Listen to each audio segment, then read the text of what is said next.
the Bradley. Are we any plans to do the Bradley? The Yeah. hotel chat. Are we gonna do? Because Yeah. I want to do that. I want to be your front of door guy. I want to be like. I want to be the guy. I'm like the gap greeter at the Bradley. He's building a friggin' hotel after his name. How great is that? That's awesome. Yeah, you got to do that. Yeah, no, I'm doing it. So the thing is, I've got so much shit on the go. Yeah. Like, I have like 17 condo projects on the go in Canada. I've got probably 4 apartment buildings. I think it's 4, maybe 5 apartment buildings that are on the drawing boards. I have this new thing I just told you about. And then I have the hotel project, which we have 2 sites in Toronto. I'm working on a site in Calgary. Nice. And I'm going to buy a motel in Niagara Falls. Really? And it turned into like the coolest kind of rock and roll About time. hotel in Niagara Falls. Do that. It's going to have like one of those center court cool pools, a bar, Love it. a great little restaurant. Bring back and maybe rollerblades. 50 rooms. Or roller skates. You know. Hello up there. It's Brad J. Lamb. You too can become a condo millionaire. The Todd Shapiro Show. Canada Laughs. Sirius XM 168. How you doing? I'm doing really well. You look good. Do I? You put yourself together always so nicely. Meet Hunter Collins. Thank you. Yeah, we said hello. Yeah. Hello. You were a comedian, I imagine. One of the worst. Top 5 worst. Wow. I told Hunter, I go, Hunter's not allowed talking today. So Hunter, you're not funny at all then. Terrible. to be honest, I will say probably the fun, like out of all the guys, and I've developed a great friendship with many of these comedians now. Hunter is I think one of the best, but one of the foulest. Yeah, pretty foul. I like that. Yeah. Yeah? Yeah. I like dirty. Oh, man. I mean, don't tempt me, man. He's like, it's a different game. I've been warned not to step on your toes. No. Hey, don't hold back for me, man. Okay. I love dirty comedians. All right, no holding back. Here we go. Dirty It's everything, by the way. Yeah, dirty everything. All right. I love it. Lamb's a baller. That should be your new billboard. Lamb's a baller. Yeah. Big balls. Big ball. Yeah, There we go. Yeah. I like it.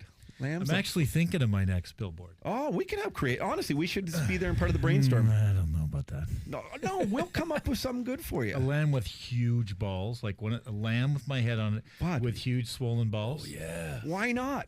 And Photoshop The your banks face would on love each- that, right? oh, I see. Did the banks? That's what you know that I used to do that, right? To do what? Sorry? Did you know I used to Photoshop my face on a lamb? Yes. Oh, yeah. I remember you that know one. it. Okay, yeah. But no, we should keep the big balls, and then you're right. You basically right. You never get neutered. Or maybe I could hump my competition or something. Oh, humping the competition. Just You're like destroying taking it. down Yeah, just some of these back. big ones. You already have. Like, there's no more urban court and stuff like that. You know, like No, that's a Phoenix Rising, my friend. They're coming back. oh, they're coming back.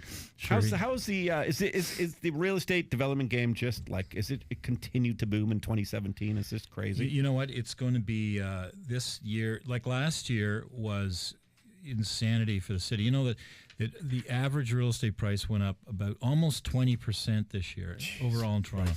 Condos went up almost 17%, which is big for condos. But there's less for sale.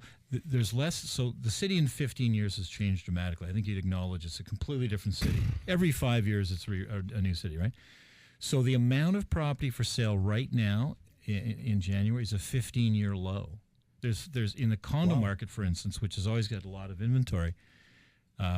There's only 670 condos for sale in the entire city, up to Eglinton, DVP, Dufferin, the Lake.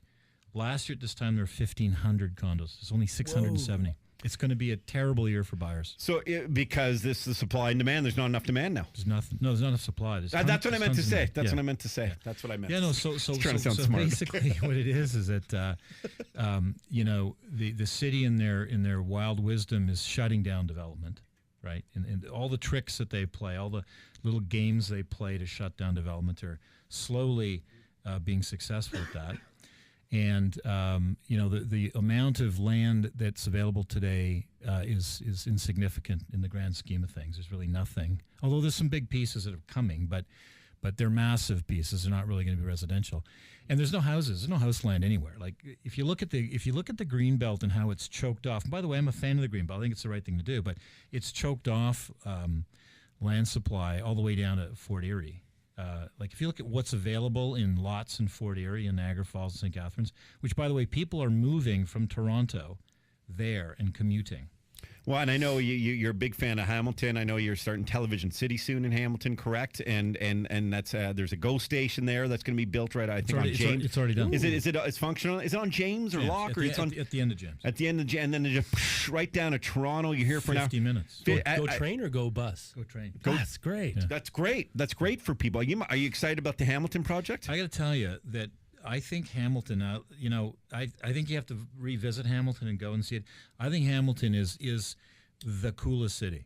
Wow. I think because a lot of people have left Toronto, given up on the cost of living here and the cost of creating here. Like I'm going to be one of those guys soon. I'm telling you, a restaurant here is a $2 million. I mean, you can start a restaurant for less, but $2 million is not a lot of money spent on a restaurant. And in Hamilton, you can open up a restaurant for $250, and the thing's still full. People are still there eating every day. You may be charging 20, 30% less, but you have an opportunity to make money with far less money there. And it's full of young people, and they're filling the city up, and it's a cool place. And there's lots of change happening in Hamilton. I'm a huge fan of Hamilton. Does it remind you? Sorry, Hunter. Does it remind you of King West about 15 years ago when we sort of first started to know each other, and like that little area where it just started to? It does. But it also reminds me of Brooklyn 10 years ago, even 12 years ago. And it reminds me of Pittsburgh because Hamilton is tiny. Like the downtown core is hemmed in by the mountain or the escarpment, the lake and the lake, because the lake wraps around, right? Mm-hmm. And then the expressway, the 403 that runs through it. So it's tiny, and so is Pittsburgh, because Pittsburgh is Three Rivers. It's at the tip of Three Rivers. So it's like the ability to develop Hamilton is limited anyways in the way of high rise. I just am a massive fan of Hamilton, and prices in Hamilton went up as much as prices in Toronto last year. Hey, Hunter, we got to sell our Tim Horton hockey cards, try and get some land down in Hamilton. Hamilton reminds me of a drunk relative hitting on me. Okay. That's not fair. Oh, goodness. Great town. You went to some parties with drunk relatives in Hamilton? They were hitting on you? Oh, yeah, big time. Yeah. And now it's a sordid story. I'm glad they have the GO train there, because I got 3 baby mamas and a baby daddy in Hamilton. Really? Yeah, I'm an irresponsible man. Dirty. That sounds dirty. That sounds very dirty. No, in all seriousness, though. Is it losing the hammer? Yes. Like the hammer, the steel town? It's kind of losing that. 100%. I'm telling you, it's a cool city. It's only going to get cooler. And in 10 years, people are going to listen. Like I think that Toronto is going to be so much more expensive in 10 years than it is today. And I think that basically, if you don't have a great job, or your parents aren't subsidizing your income, you're going to be living in a very, very, very small micro apartment, right? Or government housing. That's the future for young people in Toronto. But you can go like Scarborough. Like Scarborough's going to get far cooler than it is, because young people are going to be forced to move out that way. And, parts of Mississauga are going to feel more like a downtown. There's going to be far more going on in Mississauga than is today. And it's going to go right down the Golden Horseshoe to Fort Erie. And you're going to see these little pockets of things happening that you wouldn't expect in like Niagara Falls or Hamilton. Hamilton's going to be, I think, I think it's cool now. I think it's going to be a very great city in 10 years, and you won't recognize it. Great art scene in Hamilton. Great music, great comedy. It's comedy. Comedy's a big scene out there, isn't it? Yeah, it's really except for Eric Johnston, but it's just a guy. He's got a bad rep. Okay, but yeah, they got, Gavin Stevens and Mace Galone, Pat Coppolino, a lot of guys really doing well out there and who hustle a lot, and keep it going. Yeah, there's lots of shows and it's good quality and live music. Great live music. Great right? stuff. Yeah, bands and stuff. Yeah, I mean, listen, it's got a decent arena, and it's got a new football facility, and I don't like CFL's not my bag, but like there's a lot going on in Hamilton, a lot more than people think. That's what it should say on your billboard. A lot more going on than you think. No, that's not my bag. Okay. Because technically it's the Lambs part of the bag. You're just the head. It's the Canadian football that's not my bag. It's I never understood, Brad. The ball is bigger. Yeah. and the players typically are smaller because they're just they're not. And why would you want to make an unfair advantage to guys with smaller hands and give them a bigger ball? I didn't get that. Well, then they give them the bigger field so they don't get hit. Oh, I see. You can run forever and not get hit. They could just go. I don't know. I don't want to piss off people that love the Canadian football. No, you're right. There's a lot of good diehard fans, and that's an important thing. Last week, you tweeted out a very interesting article about 3 post-truths about global energy and climate change. And what are your thoughts that are continually going on with this debate? And then, of course, Trump coming in now, and there's some are saying he's a global climate denier. What's going on? Did you read that article? That very interesting article. No, I would, but I'm intrigued. I didn't. Oh, that art the recent one about Trump. That article? The one I posted. Oh no. Okay. So basically, sorry, calling me out on it. Basically, though, what I find irritating about listen, global warming is a enormous problem, and it's now not reversible. We're going to see it unfold to some extent. So it's what we do, with I guess 100 years from now or 150 years from now to see what we'll live like. But one of the things that really annoys me is like activists who don't know what the fuck they're talking about. They're just anarchists and activists for the sake of it because they hate shit and success, right? so no, it's true. There's just tons of these people that don't even fucking read except for the nihilist stupid shit that they publish on the internet, right? So here's the thing, right? So like Leonardo DiCaprio is a poster boy for global warming. And I actually think the guy's I like his movies. I think he's a good guy. I think he's got a big heart. But he's not educated. So he makes a movie called The Revenant near Calgary, up in the North Edmonton, and while he's there, he makes a documentary about global warming, and he slams the oil sands. Okay, now the oil sands are filthy for sure. They pollute the world, no worse than any other oil field, really. Or cow farts. Yeah, cow farts are another problem. At least those are delicious. Which, by the way, when I was in Calgary, I was eating in a steakhouse, and guess who was sitting next to me? Farting cow. Leonardo DiCaprio. No way. Eating fucking steak. Yeah. Wow. Did you say hi to him at least? No. Okay. Anyways, so here's the thing, right? So, Leonardo went to the Golden Globes, and I guarantee you he was in one of those black limos lined up for an hour and a half, pooping out gas and smells and everything else, CO2. So how can this guy private jets to his island in Ambergris Key in Roat or in Belize? He's building a resort there, and it's a green resort. But just the idea of having to fly to the fucking resort makes it not green. Mm-hmm. Unless you can walk there or ride a bike, it's not a fucking green resort. You got to get in a jet airplane. So the thing that annoys me with this is that like we can't eliminate airplanes. Airplanes can only fly continent to continent in any kind of fashion that a human being will put up with. It was with jets, right? So, like, oil is a necessity. We need oil until we don't need oil. We need oil for a lot longer than people think. So it annoys me how people fight things like pipelines, the pipeline through the United States to, I think it's going to New Orleans or Texas, the Canadian pipeline there, the Keystone, right? It's taking oil from Alberta and shipping it down to the U.S. Right now it goes by train. Trains derail all the time and cause toxic, massive explosions, like Megantic in Quebec, right? Huge problem. If we don't have pipelines, there's no safe way to transfer oil. And, like, I would love an oilless world, but it's not reality. We have to deal with the reality, exactly. And if there's a necessity there, you see things too clearly. That's the problem. Well, here's the thing. There's a guy by the name of Gwyn Morgan, who I've posted a few of his articles. He used to run Encana. He was the CEO of Encana. And so he's an oil guy. But the guy sees the world in oil the way we should see the world in oil. Like he's not pro-oil. He's fully aware of the issues involving oil, but also aware of the limitations of eliminating oil from our world. Like, by the way, this is all made from oil. It's plastic. Right?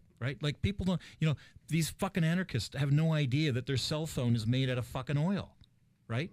They don't. They don't even know what plastic's made out of. You're preaching the choir when it comes to me, because the thing I hate is hypocrisy. It's the thing I hate the most of this world, and so many people do it. Even Meryl Streep's speech on Trump, like I agree with what she was going up there to say, but don't then knock MMA and NFL fans. Like, that now you're not gonna, there's hypocrisy there. You can't approach things. It's kind of why I've always appreciated Obama's speeches. He rarely calls out other people for their problems. He just deals with either something that there's hope or a problem that needs to be fixed. He doesn't blame it on anybody else. And one of the things he said, and we played it already on this show, Brad, which sort of reminds me of what you're doing. He talked about, did you watch the farewell speech last night? I watched part of it. There was one part there, and we played it on the show earlier, where it just basically talks about if you're a young black youth or a middle-aged white guy, let's just try and understand each other before we sort of support each other in our own little Facebook groups and our own, to talk about what the problems are. Because unless we understand things, we're never going to kind of come to some sort of peaceful resolution or some sort of conclusion. Right. And it's the same with what you're talking about when it comes to the oil. I mean, let's understand it before we just go and fight it. And that's what people need to do. Yeah, I mean, just flat out eliminating it's not an answer. But anyway, this guy, Gwyn Morgan, if anyone's interested in issues that revolving on oil, they should read what the guy has written. I think he's spot on. He did a funny thing about Hawaii, being picked up from this, eco resort in Hawaii, or at least they're trying to be, green resort, and they picked him up in a Tellus. Sorry, what's the name of that car? The Tesla. Tesla. Yeah. Main brain fart there. That's all right. Tesla. Okay. And he said also, so the driver was very excited about driving a Tesla, and we're just saving the world here, and we're not emitting CO2 gas. He said, really? Well, so how does Tesla run? He goes, well, it's on electricity. He goes, and how is electricity generated in the island of Hawaii? I don't know. Well, it's generated by burning oil, which is actually worse. So there's more losses generating electricity from oil, transmitting that through a line into a car, and then the losses, the friction losses, or the efficiency losses. It's actually cheaper in the environment from the standpoint of emissions of CO2 to just drive a fucking gas car. Wow, I didn't know that. In Hawaii. In Hawaii, yeah. Depends, Hawaii. Depends where you're Hawaii. Where you're bringing the energy, exactly. Yeah. I just don't like I like the idea of the Tesla. I don't like that it's like huge, massive TV there. Have you seen it in the middle console? Yeah. It's too much. Yeah. It's distracting. Yeah, but it's a beautiful car. Yeah. It's the best car. Do you have one? I don't have one. Why not? Well, I'll tell you why. Because I think that there's going to be big improvements in the batteries going forward, and it's just I don't want to get stuck with a car that can drive 250 or 300 kilometers. It's like buying the first Walkman. Yeah, exactly. Yeah. How'd that go? Yeah. Still have it. A collector's item now, probably. Okay, so Brad J. Lamb, Realty, and you have so much going on. You're always inventing and creating. You're such an entrepreneur, which is wild. I would just sort of quit it at that amount of wealth, to be honest. I would just give it up and move to an island where Leonardo DiCaprio's building a resort and do nothing for the rest of my life. Any surprises in store this year from your great team and from yourself? Yeah. We're actually trying to make a very cool acquisition. I'll tell you about maybe next time. Oh, but it's pretty amazing. It's a new line of business we're going to get into, and it's exciting. So long, it's the entertainment line of things. No way. Yeah. Ooh. All right. Well, if you need a project manager, and I'm the guy. We're getting a call. You can put it on if you want. Yeah. Hey, you're on air. You're Brad J. Lamb's on the phone. Sorry, we just put on the call. Yeah. Go. Yeah, you're on air. Oh, hey, how you doing? Good. Yeah, just real quick, we used to make everything out of glass, and which is sand. Every time you walk through, Obama always wants to talk about going green and all these other people. Just go through a grocery store and ask yourself, where's all this stuff going to end up? It's all plastic. It's not going to dissolve. They're not going to recycle it all. On every stinking shelf, every chemical food product is all plastic, which is oil. It's just ridiculous that we never address the real problem. The pollution from plastic is incredible. We see it out in the ocean. I know. I saw a floating dildo in Mexico. It was weird. Okay. Did you really? Yeah. Trying to make As a sea cucumber. They do float. It's part of the vibrator Olympics. No, you're right Anyway, about that. You're totally right about that, and that's something we need to change. now, if you go to now, Spain has a bottling plant. Now, Spain uses no plastic, as far as I know, for any of their wines or any of their food products or anything. There's practically no one that operates the plant. It's all automated. All the glass is recycled. It's a real interesting program, and it just runs 24/7, and it's fresh glass. It's recycled. I mean, those are programs to look at. That's good to know, man. We appreciate. Where are you calling from? Chi-town. All right, man. Chicago. Cool. Well, thanks for the call, and call anytime. We appreciate it. No problem. Sorry to cut you off. Glass dildos don't float in the ocean, by the way. So they Unless sink. they're hollow. Yeah. Oh. Then they will.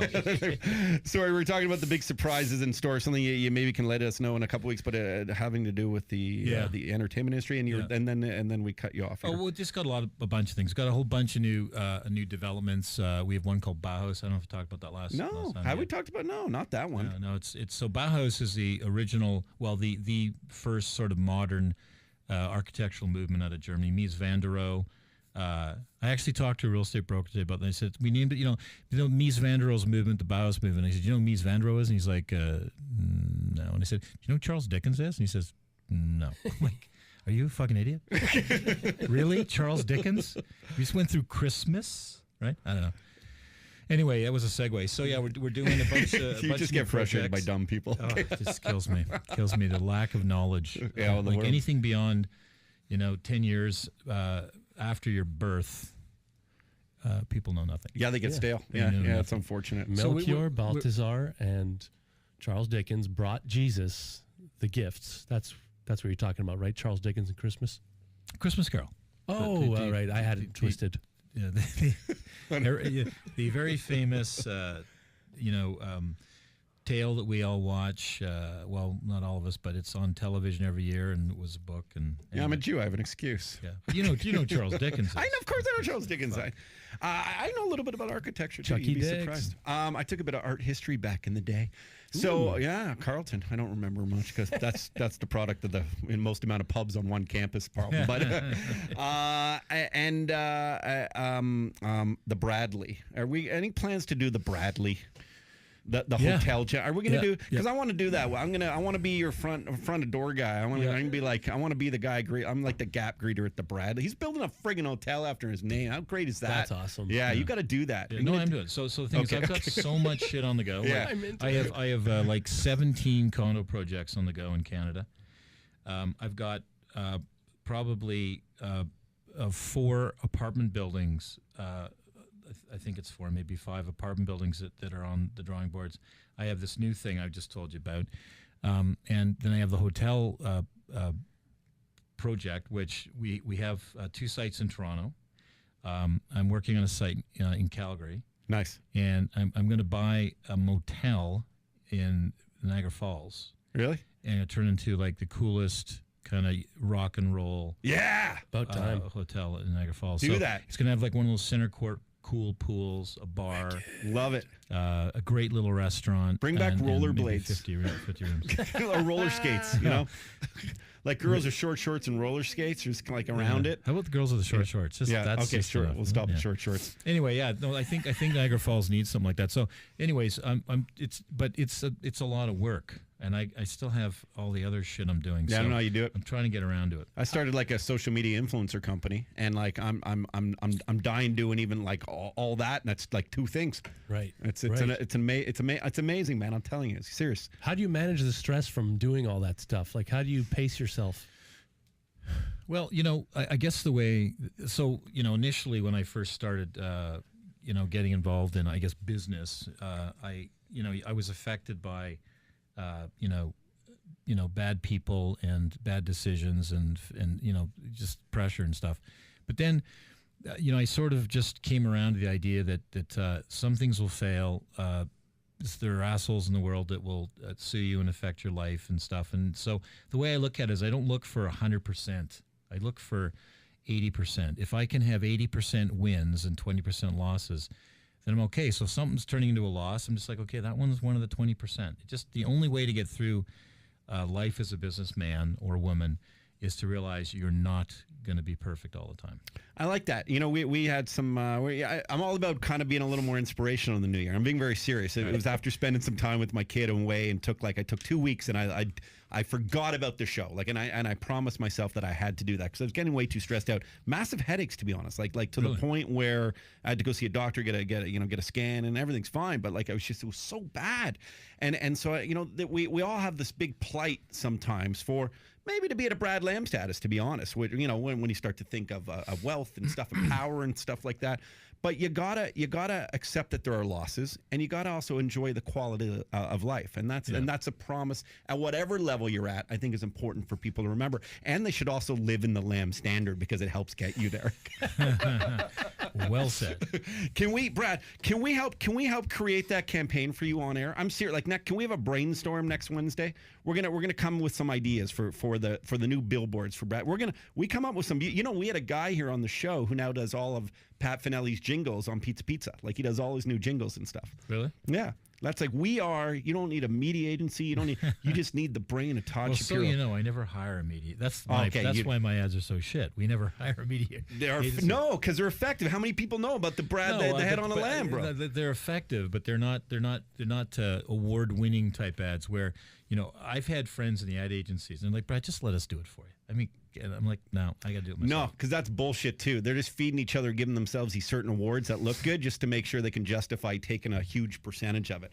That's not the way. No, that's it, man. We're going to do this for you. Hunter's a big part of it too. Sure. Hunter, huge. Yeah, Hunter can translate them into French. Oh, yeah. Lamb would be agneau. Well, you speak French. Parfaitement, merci. What a talent. Okay. You're a comedian and you speak French? Oh, yeah. My goodness. You're going far. I eat the hell out of a box too. He does all the voiceovers for all like the actors that translates into the voiceovers for commercials in French. Oh, really? So he does Odell Beckham Jr. I'm French Odell Beckham Jr. Okay. Really? Yeah. Do you put on a different voice for that? Oh, yeah. I just do cheeseball French guy. Like, bonjour, je m'appelle Odell Beckham Jr. Something like that. If you ever need French, if you ever build in Quebec, you got your guy. I did build in Quebec. Oh, that's right. I just said, fuck that. We're doing everything in English. Okay. That's that Good. easy. Fuck that. Brad, well, we look forward to it. We're going to have the brainstorm next week. And thank you always for your expertise, for your knowledge, and just for being a good guy, salt of the earth. Even though I'd love just to own one-ear cars. I love this guy. Oh, everyone loves this guy. He's fucking our dragon, bro. That's not true. We're gonna, no, they're jealous of this guy. That's the problem. They feel inferior because they're not confident in their own skin. That's what I'm realizing. I swear to God, that's what it is. Fuck From those your guys. mouth to God's ears. Right. And besides, we have a couple pops once in a while too. Sure do. Yeah. Damn straight. Yeah. You still owe me a Raptor game. Okay. How was your New Year's party? Sorry, I missed it. You missed an amazing party, man. No doubt. It was great. It was fantastic. I'm picturing the Michael Jackson video for "Remember a Time" with Eddie Murphy and all the Egyptian people dancing around. No, we weren't doing that. Okay, I can only imagine. That was a great party. Good. It really was, yeah. Well, Brad, we'll see you next Wednesday. Thanks again for hanging out with us. Go to TorontoCondos.com. The Todd Shapiro Show. Canada Laughs. Sirius XM 168.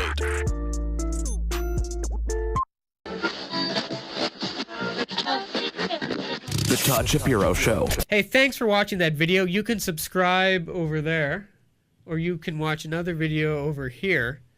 And I think this is the Daniel Bryan yes chant. So what the hell? Yes, Todd Shapiro Show. Daniel Bryan can't wrestle anymore. It's a very sad story.